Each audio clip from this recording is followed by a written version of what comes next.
Our final conversation is aptly named Walking the Last Mile, and we really are in the last mile of today's high-level plenaries and deliberations. But we're talking about walking the last mile for small island nations and some of the least developed countries in the world. What we do know is small doesn't necessarily mean insignificant. Small people do big things, and what we want is for some of these island nations to really accelerate their development paths, and that we can learn from them whilst also supporting them to build resilience.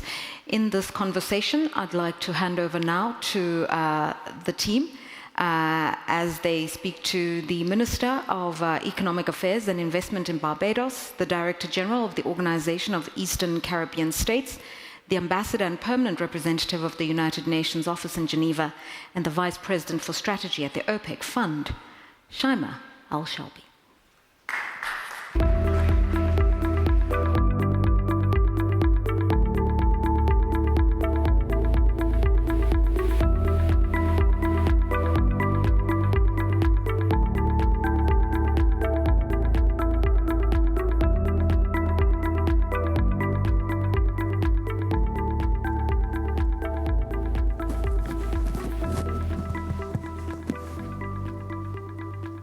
Thank you so much, Lerato, and dear Excellencies, distinguished guests. It's a great pleasure to accompany you now as we have our closing conversation, and it is also an honor to greet our esteemed panel.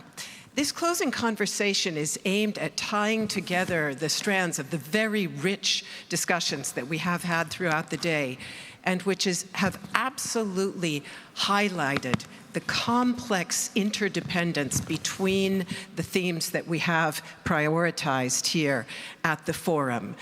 If we're serious about getting back on track to achieve the 2030 goals, and as we were reminded, we are far off track at the moment, then we must simultaneously do all the things we've been talking about. Strengthen institutions, unleash the power of human capital, accelerate financing and development of smart and sustainable infrastructure, and absolutely walk that last mile on all of these. You know, it's a systemic challenge, and we know that. The SDGs are defined as a tripartite effort: environmental, economic, and social. And yet we sometimes overlook this as we sit in our very comfortable silos. So just to change our perspectives a little bit, I'd like to read you a text and then ask to whom you think it applies. Facing a future whose only certainty is change, they are confronted with many problems and difficulties, some timeless, others new, in making progress towards sustainable living. However, they have a record of thriving in difficult times. Their long histories are rooted in new and innovative approaches, societal mobilization, and technological adaptation in contributing toward a new vision and commitment. Action in their support must be rooted in the fields of culture, basic and natural sciences, social and human sciences, communication, and education, very much underlining what we just heard in that last panel. So who's the they in that text, dear audience? It could be any and all of us, right? Certainly, we humans are known for our persistence and our ability to adapt, and we also are all confronting unprecedented challenges. But in fact, that text is UNESCO's description of the small island developing states and UNESCO's program for supporting them. And I think that text beautifully underlines the systemic nature of what we're talking about, which is why we decided to focus on the SIDS in this closing conversation. So SIDS are sometimes described as the canary in the coal mine of climate change. And indeed, they are facing problems that will be coming at all of us. But the fact is, for that very reason, they are also innovative laboratories of sustainable solutions. And that's what we're going to be talking about. So with that, let me now launch our closing conversation by going to Shaimaa and to all of our other panelists to talk a little bit about your key takeaways from the conversations that we've had today. Please, dear Vice President Al-Sheiby. Thank you very much, Melinda, and good afternoon to you all. So as we've heard today, the challenges are huge to achieving the SDGs. The task is actually daunting. But there are inspiring real-life solutions that are possible to implement. And what I really have heard today is that these solutions have to be issue-based, results-oriented, and people-driven, with clear emphasis on innovation and collaboration. And I don't mean collaboration in the traditional meaning of the word, but more like what Mrs. McCain has just shared with us. Ambitious partnerships, new ways to partner for impact, to actually deliver to the last mile. Thank you. Thank you very much. And let me ask Minister Blackman and Dr. Jules and Ambassador Falemaka to please also just do a lightning round to share your key takeaways from these very rich discussions we've had. Minister. Thank you very much. Quite simply put, I want to echo that call for collaboration. If we're going to meet the SDGs, we have to collaborate as we've been doing before. But that collaboration must, one, be intensified, and there must be a retaking and restocking of how we do so. As we've heard throughout the day, the challenges are daunting, as you've just mentioned, but history has shown when the world has come together in meeting those challenges, success is almost guaranteed. Now, there are challenges, of course, that may cause us not to achieve these in a short period of time. But we have to now retool ourselves and ask ourselves, within 10 years, 20 years, are we going to be having the same issues being discussed? And if so, what progress have we made? And then lastly, when you look at the mode of reformation, whether it be financial reformation, whether it be reforming of institutions, we have to now take that forward and ensure that as we reform the institutions, making sure that they're fit for purpose to meet these objectives. Because my fear, and it's a real fear, is that sometimes we lose the essence of why we're trying to reform. In whose interest are we doing so? And that people-centered approach to development has to take center stage. Thank you very much. Director General Jules. Yeah, in the last 10 years I've been in this position at the OECS. I've been through hundreds of conversations such as this forum. And what I find particularly useful about it are three things. One, the focus on people. The emphasis has clearly been there. Second, the tangible commitments, because a lot of these conversations we've been in regurgitate the same rhetoric. But the commitment of the OPEC Fund in particular, I heard from the President, 20 billion in the next 6 years versus 27 billion in the last 48 years. That is a tangible movement. It speaks to the sense of urgency that the fund has. And thirdly, the narratives of success and inspiration that we have heard from all of the speakers who presented the innovations that they've done today. And lastly, this point about the SIDS as a canary in the coal mine, you're quite correct. We are more than the canary in the coal mine. We are an ideal petri dish on a small scale to show innovation in a holistic, integrated way that can actually be scaled up in larger demographics. And the themes all of you are emphasizing, that it's about people, it's about collaboration, are absolutely what has helped the SIDS and what that UNESCO text so beautifully illustrates, I think. Ambassador Falemaka. Thank you. Let me first of all express my Secretary General's appreciation to you, Excellency, Mr. President, Mr. Abdul Hamid Al-Khalifa, for the invitation to the Pacific Islands Forum to join this important forum. Just my takeaways on this, I would also underscore the importance of collaboration.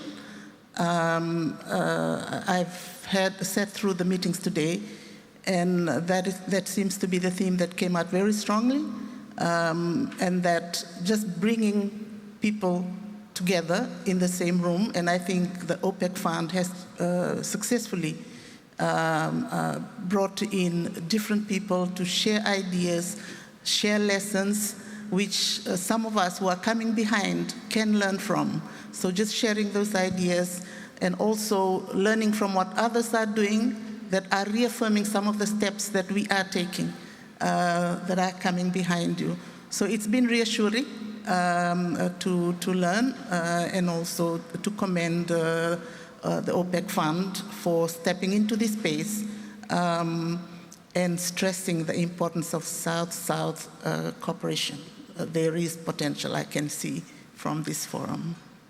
So because all of you have mentioned the value of concreteness, let's get a little bit more concrete as we look toward the future. And Shaimaa, if I may begin with you, you are the Vice President of Strategy at the Fund. So talk to us about your strategic priorities now, looking to the future. Thank you, Melinda. So, we're an organization with almost half a century of track record, working across 125 countries. As Dr. Khalifa has shared in the morning, that we have an ambitious plan of deploying $20 billion from now until 2030 to support different aspects of development. So sustainable infrastructure, strengthening policies, human capital development, and of course, private sector, and more private sector. Very good. Thank you very much. And how would you apply that strategy in the case of the SIDS? So, the SIDS for us are not new. Since inception in 1976, we've been working in the SIDS. 24 countries, we've completed successfully 230 projects. In SIDS, nevertheless, the operating environment is quite different. The challenges are at a much larger scale. I'd just like to give everybody a fun fact, is that there are 1,000 islands in the world that belong to small island developing states and only 197 countries. So as you can see, the population, which is 65 million people, are extremely scattered, they're remote, and therefore they're heavily dependent on imports and on the ocean economy. This, in addition to the extreme impacts of climate change, puts SIDS in a very special position. So our strategy at the SIDS is broadly aligned with our overarching strategy, but with a great focus on climate resilience, disaster risk preparedness, inclusive green growth, and as Ambassador has said, this is going to be a petri dish for solutions that are South-South ingrained. Thank you. Thank you very much. And clearly, for exactly the reasons that Shaimaa Al-Sheiby just underlined, collaboration, as you said, Minister Blackman, is so absolutely crucial with remote populations scattered across a lot of territory. Talk to us about the new role that Barbados will have as the global hub for the SIDS. How will that serve to foster additional collaboration and regional integration? Because we've heard a lot about the importance of thinking regionally. So tell us a little bit about how you see it. Well, firstly, I think, let me take the latter part first, and then I come back to the first one. When you look at the whole movement of regionalism across the world, whether it be the Caribbean, Africa, the Pacific, a lot of the strategies that countries are looking to deploy are best done so at the regional level, because there's scale and there's harmonization of approach. And when you look at the whole aspect of ensuring that there is a global hub for SIDS for us in Barbados. Why is that important? Because it means, therefore, that you now have a center of excellence that can look at issues of climate change, international finance reformation, building infrastructure. Because why? As you rightly mentioned, there are a number of inequalities and peculiarities that SIDS face. And who better to do that and lead that approach than SIDS themselves? But international partnership is critical, and that's why for us, partnering with UNIDO in doing that and having Barbados as that center was so key.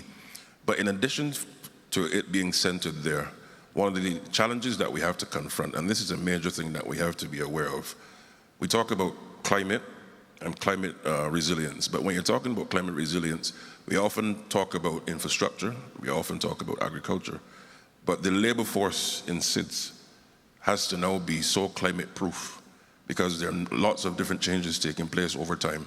And if our people are not prepared for different variations of climate impact, we're going to be left wanting in the long run. So there's a critical role for the private sector to work with our governments to ensure that the capacity of our labor force is there. The academic community must also help in the reformation of the curriculum, because if you're looking at the skills needed within the next 20, 30 years, those skills are not going to be the same skills that we have today. So putting that in the context of climate change and climate resilience, I see the center and the global hub being that anchor that can take us forward in meeting these challenges and turning that into a series of opportunities. We so often talk about education being learning to learn, but in this case, you're talking about learning to learn and adapt very quickly to new circumstances. Thank you very much. Dr. Jules, staying with that education theme, and in fact, education has been a central part of your work over the years. Tell us a little bit about where you see the most pressing challenges in the Eastern Caribbean states in trying to achieve sustainable development, also with reference to the development of human capital. Well, as you say, education is central to all of this. And as an educator, I always feel uncomfortable when I hear some of the lexicon used to describe education transformation. In particular, that notion of human capital. Because fast forward or reverse back, 400 years, human capital was slavery. And I think we're still caught in that paradigm of seeing education as serving the needs of economy. And a big part of the missing picture for us now, given the challenges we face globally, there's increased racism, there's intolerance of all types, religious and all of that. There's a huge affective dimension that is not being addressed. So it's not just about the skills fit for the economy and the new direction, but also importantly, how do we need to look at education from three perspectives. Purpose, redefining the purpose of education, for the purpose of building human civilization, human sensitivity, as well as new economies. Second aspect of it is also pedagogy. Pedagogy and assessment, the other two remaining dimensions, because we are too driven by certification in our Western influence education system. So we need to learn, but also to learn to do. And the assessment has to help that process of learning.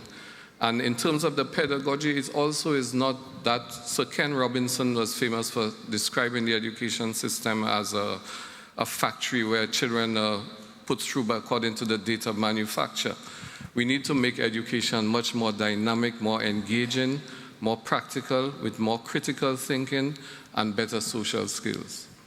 Thank you very much. And how about if we all leave here and try to replace the expressions human capital and human resources with something that talks about human potential, which is what the fund had in the title of its education-related session. So let's all do that, because it means treating people as an end in themselves and not a means to an end. That's very powerful.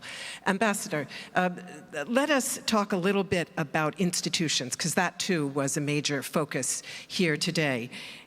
When you look at the challenges facing the Pacific Islands, what do you see as the key areas where strengthening institutions can help foster sustainable development?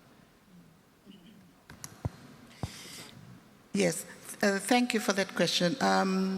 In terms of the institutions, as you know, many of our countries are very small. They have very small administration, have limited capacity and expertise. To put in place the kind of conducive environment for development, for growth, and so forth. So for many of our countries, because they range in size from the smallest to the biggest, I mean the smallest country in the Pacific, and there are 18 of us, including Australia and New Zealand, but put them aside, the smallest is has less than 2,000 people, and on the one end, and on the other hand, the largest Pacific country is about 10 million people. So we have the range in the middle of this. So you can then gauge the size of governments. to be able to put in place the right policies, the right regulations to harness growth and development. And this is one of our greatest challenges for many small island states. And so for us, the approach that our members have taken, given the common challenges that we face as being small island countries, open economies, reliant on a few commodities, and susceptible to external shocks of all kinds, whether it's economic, environmental shocks like natural disasters, and then exacerbated by the impact of climate change. So our leaders have decided or have adopted a regional approach to try and address the common challenges that we face, whether it's economic vulnerability, environmental challenges relating to climate change, and so forth. So in 2022, they agreed or they adopted the 2050 strategy for the Blue Pacific continent, and this is the framework for sustainable development for our region up to 2050. And this is developed out of our members' participation, including the participation of civil society and our communities. So we see the regional approach as a complement to the weak, I should say, institutional capacities in our member countries. The idea of working together as a group to try and take everybody together in the idea of as embedded in the theme for this session, the last mile, taking everybody along. Thank you very much. So several very concrete examples there of what SIDS are doing as innovative laboratories in developing solutions along all of our major thematic areas here today. At the same time, dear Shaimaa, all of these require a lot of capital to realize successfully, and the clock is ticking. And I know that the OPEC Fund recognizes the urgency of that challenge. As I understand it, you've also brought your own initiative to announce here today. So please, the floor is yours. Yeah. So yes, so in line with what everybody on that panel has been saying, their needs are huge, but they're focused. The countries know their needs. And so I'm very happy to announce an initiative that we've been all working on together, which is the OPEC Fund Island Resilience Facility. Here, we plan to mobilize and catalyze around $500 million from across all development partners to basically move a new approach. And this approach is a needs-based financing approach, whereby we're developing bankable projects, so a pipeline or a portfolio of bankable projects to implement across all the SIDS that is based on the needs of the people and embodied in South-South collaborations. As you know, everybody here knows what they need. The islands know exactly what the needs are. And so this is what we've been working on. And to start, we've worked with the Pacific Island Forum and the Organization of East Caribbean States to put a pilot for these regions. Going forward, after that, we plan to replicate that across all regions of small island developing states. And believe me, Melinda, you know, we have, since inception, we've been working in small island developing states. And I've personally, in my previous lifetime as a country manager in operations department, have witnessed firsthand the extreme challenges. And what made us successful, for example, in a country like Maldives, and there's much more examples to give, is that we listened to the people on the ground and delivered based on those specific needs. And this is exactly what the OPEC Fund intends to do in this facility. That sounds very inspiring. It's essentially an island-up approach, as you might say.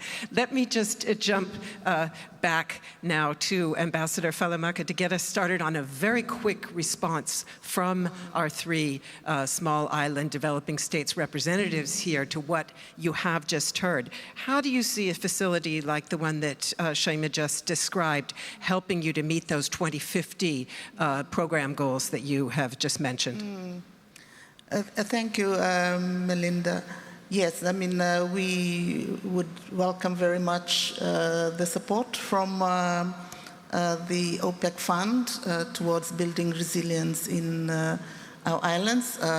Certainly the 2050 strategy will need to be implemented, and the Pacific Island Forum has been working with our members on the implementation of this strategy, including a Pacific Resilience Framework, a Pacific Resilience Facility to try and mobilize resources for its implementation. And we certainly see this new funding from the OPEC Fund as complementing that initiative. Certainly the details will need to be worked out, but we would like to think that this can be a useful complement to the work that we are doing. And the reason why we were looking at the Pacific Resilience Facility for the Pacific was because of the challenges we face in accessing the Green Climate Fund. Many of our countries are too small. They cannot manage projects of big sizes, and therefore the members wanted a regional facility. So we see the funding from the OPEC Fund as complementing the work that we are working towards. Thank you. Thank you very much. And Dr. Jules, for the Organization of Eastern Caribbean States, how do you see this fitting in with your strategic priorities? It's right in line with our priorities, and I want to compliment the President and Vice President for their role in helping to negotiate this agreement that we're going to sign today, actually. The critical thing about it is that too many multilaterals, as I said, we've had meetings after meetings, the same discourse over and over. A lot of things are being projectized. This is not about projectizing work. It is a long road that has to be traveled, and it must be traveled collaboratively. One of the big failures in traditional approaches to aid and financing is that people don't listen to the voices of the beneficiaries and the people who matter most in the feed chain of this enterprise. So we're very happy with the approach being taken. It is completely distinct, in my view, from the approach normally taken by many multilaterals. And we look forward to working very closely with the OPEC Fund in this regard. Thank you. And Senator Blackman, same question to you. No, I think it's fantastic what you've been able to do. Mr. President, sir, you must be commended, Madam Vice President. Because why? Setting that in simple context, most SIDS are either classified as either high income or middle income jurisdictions, which therefore means that they're precluded from a lot of concessional finance. And what you're now doing and have been doing is providing, therefore, a line of financing that is critical to our development prospects. And therefore, let me state on record on behalf of the government of Barbados, salute to the institution for playing a strategic role.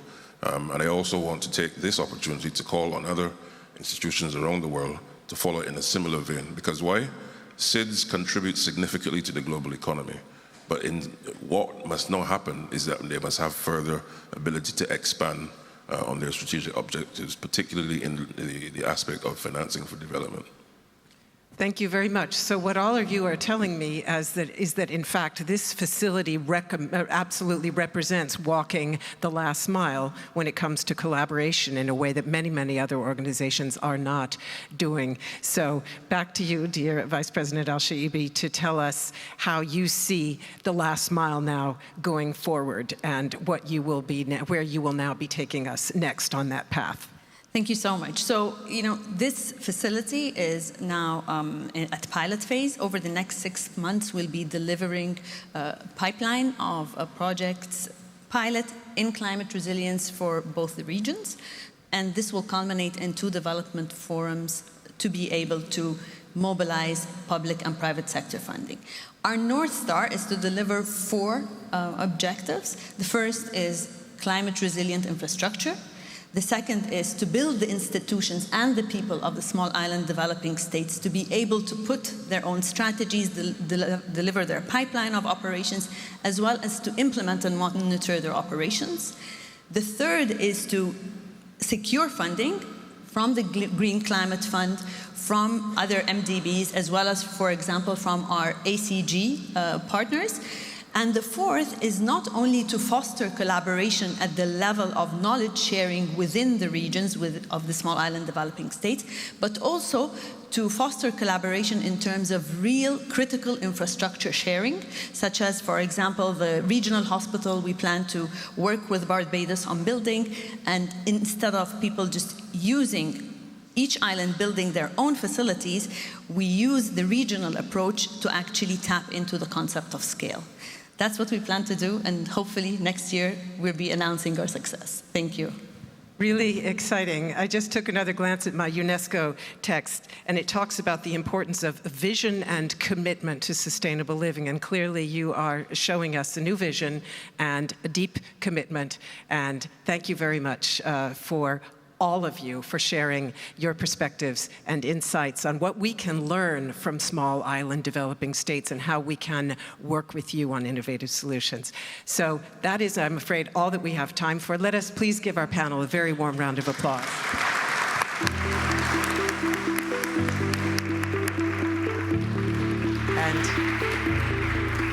And may I also say thank you to our audience for your attention throughout this day. It has been wonderful to be able to share these discussions with you. And now, back to Lerato. Thank you, Melinda. Thank you very much to Melinda and all of you, Excellencies.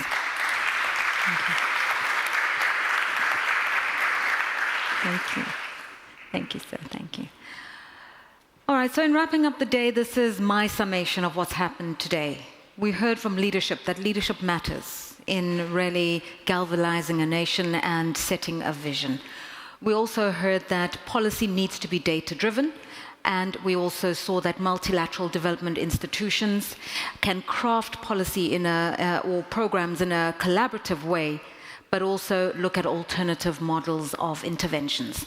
And when all of this happens and you use data and put people front and center, then development starts to have a tangible transformative impact, because you're not just seeing people as numbers, as statistics, but you're seeing the faces, the voices, you recognize the names. And I think there's something to be said about doing development as multilateral organizations from the global south, because you're so close to the problem, and so you can tailor the solutions for those local needs while still aligning with global objectives, common purposes, such as what's happening at the United Nations in pursuance of the Sustainable Development Goals. And for the work you've done, the tangible interventions we've just heard about now, it's making a difference. And to that we want to say thank you for your commitment, for your insights, for your collaboration, and for seeing the face of development, not the theory around it.